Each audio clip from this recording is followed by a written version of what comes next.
Hello everyone. In this video, we are going to discuss stop and chop technique for efficient phacoemulsification. So, stop and chop is a kind of hybrid technique that combines the elements of both divide and conquer as well as direct chopping techniques. In this technique, after exposure of the nucleus, an initial groove or trench is made in the central nucleus confined to the axis margin, as is done in the divide and conquer technique. Then, with the help of two instruments, the nucleus is split into two heminuclei. Then, under high vacuum settings, each heminucleus is sequentially brought into center and divided into smaller nucleus fragments using direct chopping techniques, and then these smaller fragments are further emulsified and aspirated from the eye. Now, let us see a demonstration of this technique in a real patient.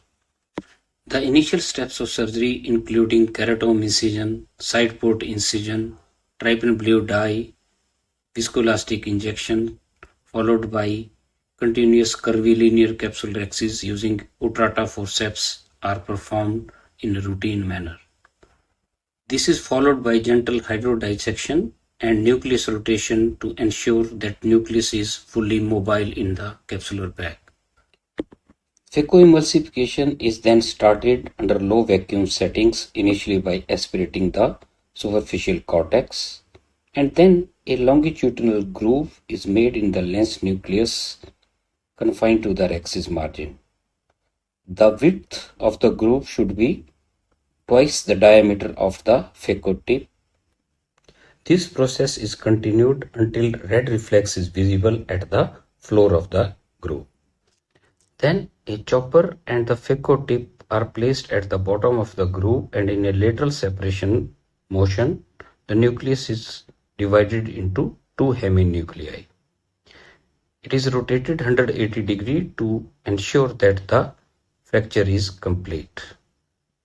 After that, under high vacuum settings, each heminucleus is held with the phaco-tip and chopped into smaller fragments, which are then emulsified and aspirated from the eye. So the larger nucleus fragments are first held with the high vacuum, chopped, and then emulsified and aspirated from the eye. After completion aspiration of one heminuclei, the other heminucleus is brought into position, and the process is repeated, first by holding under high vacuum, chop, emulsification, and aspiration of the fragments. After nucleus removal, epinucleus is gently aspirated from the eye. The subsequent steps of cortical aspiration, viscoelastic injection, and intraocular lens implantation are carried out in a routine manner, and the IOL is dialed into the capsular bag.